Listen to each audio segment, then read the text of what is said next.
Di sini saya akan mempresentasikan terkait pemerolehan bahasa ibu. Pemerolehan bahasa ibu itu merupakan proses alami yang dialami seorang anak ketika ia terpapar pada bahasa ibu atau bahasa pertamanya. Proses ini dimulai sejak anak masih dalam kandungan dan berlanjut setelah kelahirannya. Ketika orang-orang di sekitarnya berkomunikasi menggunakan bahasa tersebut.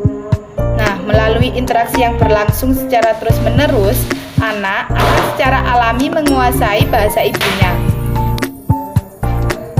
Dalam pemerolehan bahasa, terdapat dua proses utama yang berlangsung.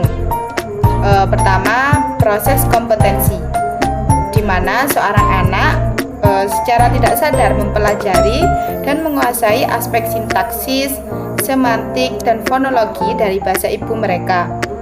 Kemampuan ini menjadi salah satu faktor krusial yang berpengaruh pada penguasaan bahasa kedua atau bahasa asing di masa mendatang. Untuk yang kedua, proses performasi yang terdiri dari dua tahapan. Tahapan pertama adalah proses pemahaman terhadap kata atau kalimat yang didengar, dan tahapan kedua adalah proses pengucapan kata-kata tersebut. Perkembangan pemerolehan bahasa anak dapat dibagi tiga bagian, yaitu pertama, perkembangan prasekolah.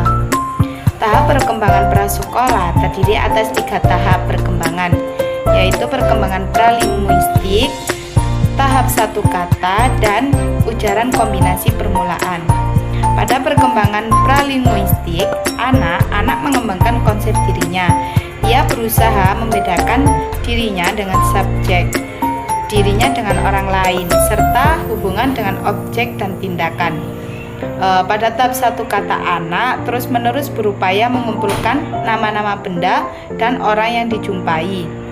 Untuk yang kedua, perkembangan ujaran kombinatori, dan yang ketiga, perkembangan masa sekolah. Adapun beberapa aspek-aspek yang komodennya meliputi satu, aspek bunyi dan fonetik.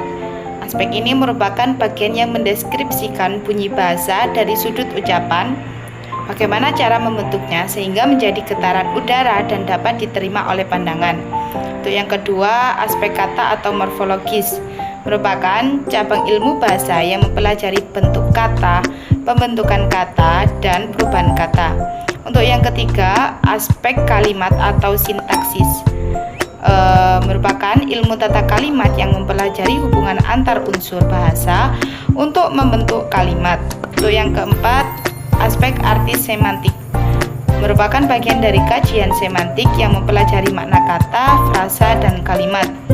Untuk yang terakhir adalah aspek cara pengucapan dan pragmatik, merupakan cabang ilmu linguistik yang mempelajari penggunaan bahasa dalam komunikasi sehari-hari.